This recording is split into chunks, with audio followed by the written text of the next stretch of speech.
Intimacy is the secret sauce of lasting, satisfying relationships. And yet sometimes it feels elusive. What exactly is intimacy? How does it happen?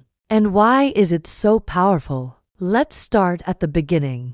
When people hear the word intimacy, many immediately think of sex, although it's a much broader concept. Intimacy is the cornerstone of all emotionally significant relationships, the experience of closeness and attunement to one another. It requires the ability to empathize with the other person's situation. But it's not just empathy, it's a kind of emotional tuning in, where the sense of we can emerge beyond just you and me. Intimacy must be mutual and requires mutual consent. A relationship in which only one person desires intimacy is not truly intimate. Beyond empathy and mutual understanding, intimacy is deepened by the ability to recognize one's own emotions. People who struggle to connect with themselves often find it difficult to let others get close to them. Fortunately, this can be healed, and romantic relationships offer an excellent space for that healing.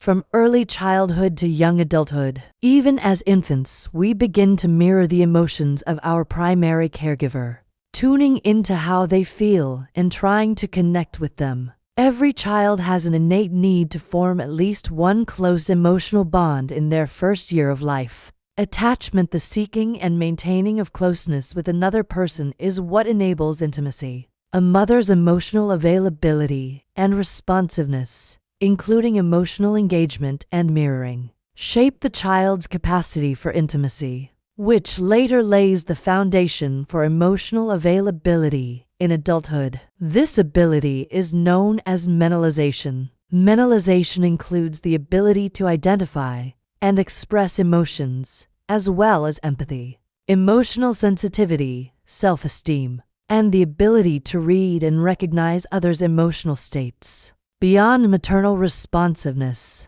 our capacity for intimacy is influenced by how seriously our emotions were taken. Whether in our original family or other emotionally significant environments, were we allowed to be angry, sad, or disappointed?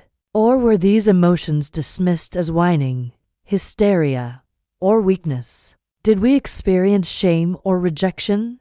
And did we learn to ignore our negative feelings as a result? Our ability to be intimate is rooted in early childhood experiences but continues to evolve through every emotionally significant relationship. Later, in young adulthood, one of the most important life tasks becomes forming a stable, mature, long-term intimate relationship. This requires a stable self-image and emotional maturity qualities that a relationship demands. These enable the capacity for commitment, where deep emotional connection and joyful sexual intimacy can flourish. Intimacy and vulnerability. In order to have intimacy, we must be willing to be vulnerable with someone else. That means being willing to open up to another human being and to expose our deepest selves to them. That takes courage. And if the relationship ends, we might feel foolish,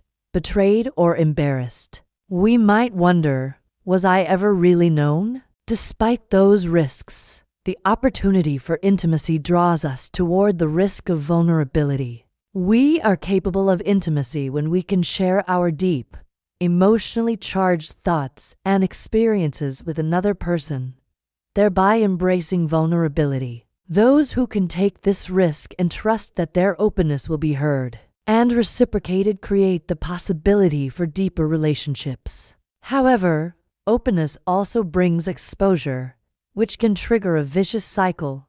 Fearing vulnerability, we begin to protect our deeper emotions to avoid feeling exposed.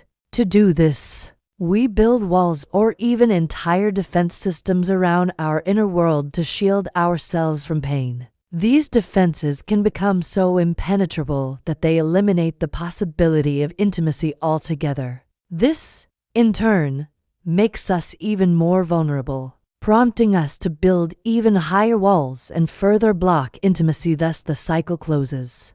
Behind these walls, the feeling of profound loneliness emerges. Trust is a key concept. It can take years to build and deepen, though certain factors can accelerate this process. Physical attraction is one such factor, though the reverse is also true. Emotional intimacy can lead to physical intimacy. No form of intimacy is automatic.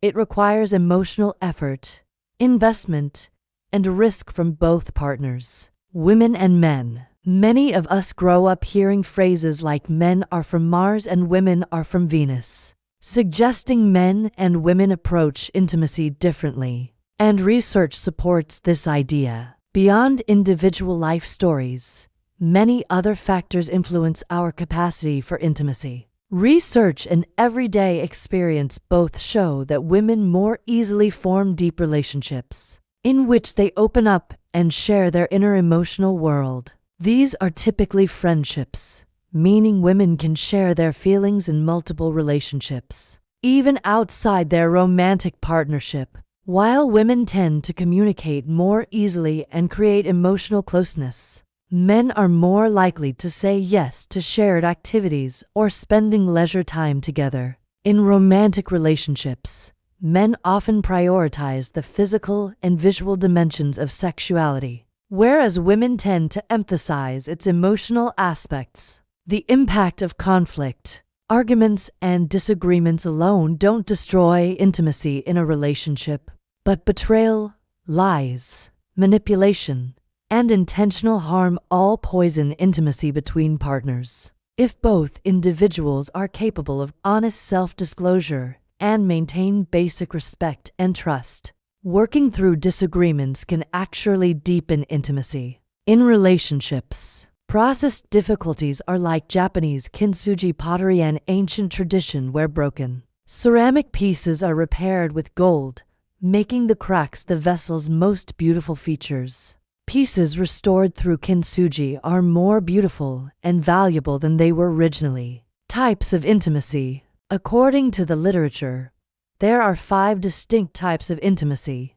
No. 1. Emotional intimacy. This is when we feel safe enough to express our thoughts and emotions openly, even difficult feelings like fear, anger, or relationship issues. Tip for development.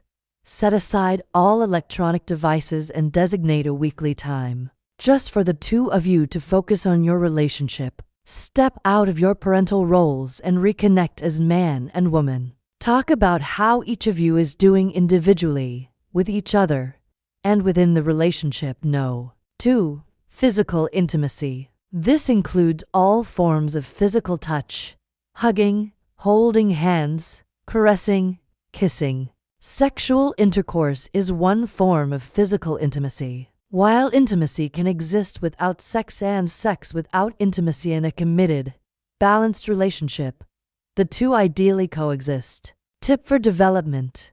Create small daily rituals like a hug or kiss when waking up, going to bed, leaving, or coming home that express your bond and togetherness. No. 3. Intellectual intimacy. This allows us to explore the other person's mind, how it works, and the map that guides it. It involves sharing knowledge, opinions, thoughts, ideas, and interests. Regular exchanges, even without full agreement, keep the relationship fresh and engaging. Tip for development. Talk about finances, listen to podcasts together, visit museums, or read the same book and discuss it afterward. Number 4. Experiential intimacy. This is about spending time together and sharing common interests. Engaging in new experiences together can invigorate the relationship and strengthen the sense of belonging. It helps prevent the relationship from feeling dull. Tip for development. Try activities like hiking, camping, cooking together, hitchhiking, playing board games, anything that sparks joy and connection. Be sure to talk about the experience and how it made you feel. No. 5. Spiritual intimacy. This enables us to share our beliefs, values, philosophical views, and inner world. Before starting a family, it's especially important to discuss these topics to avoid future conflicts. Talk about your faith, image of God, and values and what you'd like to preserve in your future family. One of the most profound expressions of spiritual intimacy is praying together. Tip for development: share your relationship with God with your partner, and speak to God about your relationship in your partner's presence. Discuss how your spiritual connection influences your romantic relationship. We need all 5 types of intimacy, though each person may prioritize them differently or find it easier to engage in some than others. It's worth discussing which types matter most to you and trying to understand your partner's preferences too. If you feel a lack in any area, consider giving your partner a user manual for what would feel good to you. Equally important is expressing gratitude for the intimacy you do receive. The good news is that these types of intimacy can complement and even temporarily substitute for one another. For example, increasing physical or experiential intimacy can help deepen emotional intimacy. In summary, as human beings, we cannot live without intimacy. It's a fundamental need tied to secure attachment. The best remedy for daily stress and inner restlessness is a touch, a hug, a heartfelt conversation, or a new shared experience that recharges us. People with at least one emotionally safe, intimate relationship tend to be more independent and physically resilient. The ability to give and receive any form of love is like language fluency. If we don't use it, it fades. So it's worth practicing all forms of intimacy to express our connection in the most colorful and meaningful ways. Thanks for watching. See you next time.